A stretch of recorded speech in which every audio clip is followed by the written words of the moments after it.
What's good, sports gamers? And with our first 2K20 roster update coming out recently, let's go over some of the big risers and fallers and who 2K missed on despite their season so far. So let's get it. First off, we got Big Al Horford, who went up 2 whole points to an 87 after turning back the clock a bit when the B was out due to his extracurricular activities. Honestly, so far Horford has given me a lot more than I thought he could on offense. I knew he was a beast on D, but dude had a putback dunk against the Blazers or the Suns. But I've never seen him jump that high before. There's a good chance Horford is going to hover around the 86, 87, 88s all season in this starting lineup and being the backup center when the B sits. One of the bigger risers has been the 12th overall pick, PJ Washington. He dropped 27 on opening day, showed a lot of people what he got, and he's going to be a key piece going forward for them with Rozier, Graham, and Bridges. Now, one of the biggest surprises so far in the actual season has been Dwight Howard looking like Magic Dwight again as a backup. He went up 2 points and he's now at 81. But let's keep Dwight on the bench the whole year. He's been out playing McGee, but they might not want to ruin their starting lineup right now. It's weird, he looks like a totally different person, sort of like the opposite of Russell when he left LA. Now, in terms of no-names balling, Kendrick Nunn has gone up 6 points to a 76. He's surprised even 2K as he's rocking one of the template faces. They need to get Nunn scanned ASAP. Many say that talent has always been there, but the off-the-court stuff is why he landed undrafted and in the G League. And now he's showing what he got. It seems like the Heat always nail guys like this. Here we got Trae Young, and he's another one who made a huge leap, and he's this close to reaching 90 overall. Seems like forever ago people were worried about him and if the Hawks made a bad trade. I mean, Luc is a future superstar, but so is Young. Tobias Harris also gets an increase of only 1 point though. He's the second leading scorer on the Sixers and so far has done a decent job. He get a few more threes, but he's definitely played like a near max player.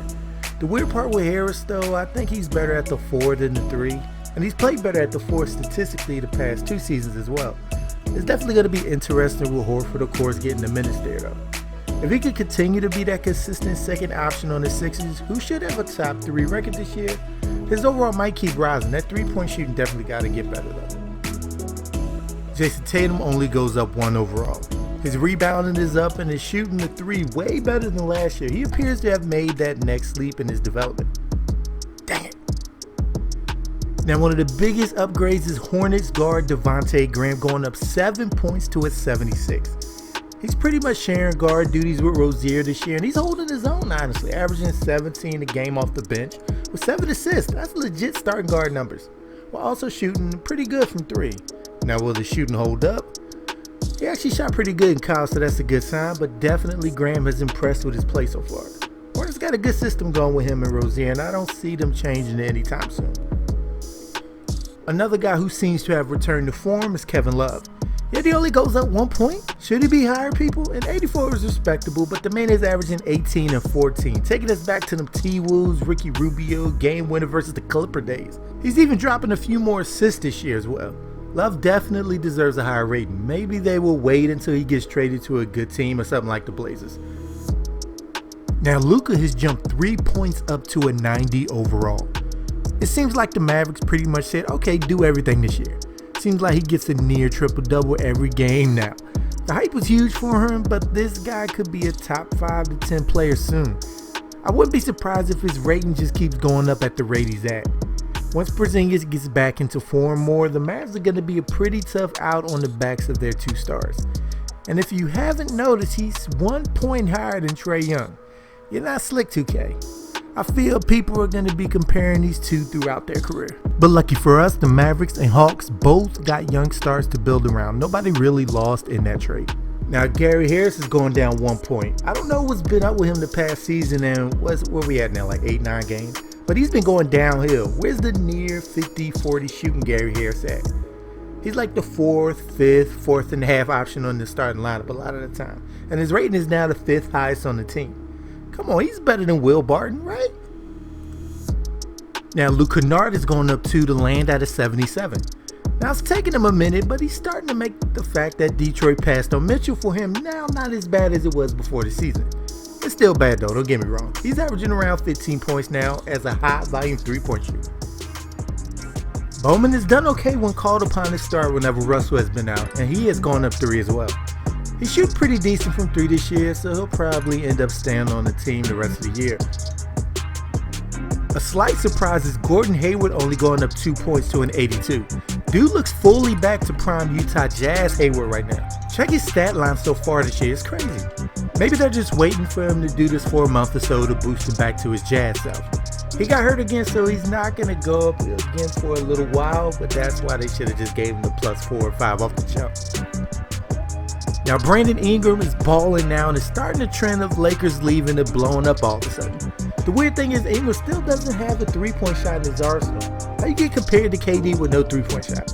Still though, even when Zion comes back, he's going to probably be 1A or 1B scorer on the team, so his rating will be consistent.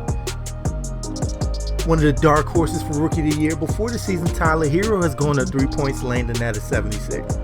You can tell the Summer League dude is going to be nice. He has the confidence and the skill to just launch it whenever.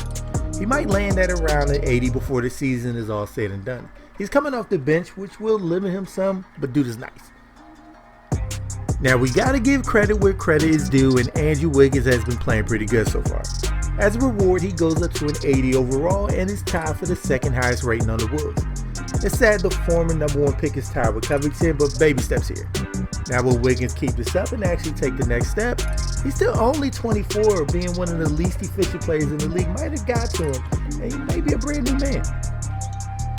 Now I have a friend who's a big UVA fan, and I've been hearing non-stop that Brogdon has been balling, and as a result, he has jumped all the way up to an 86 in 2K20. The Bucks really let this dude go, huh? Now I have no idea this dude had it in him, but the Thunder might have actually done alright for themselves getting Gilgeous for Paul George. He's dropping big boy numbers so far this year, and his overall goes up 4 points. Dude has the perfect setup. He got Chris Paul showing him the ropes while getting the majority of the touches. He's a guy who might take that 83 overall and try and sniff around the mid-high 80s before the season is over. Jalen Brown went from a 79 up to an 81.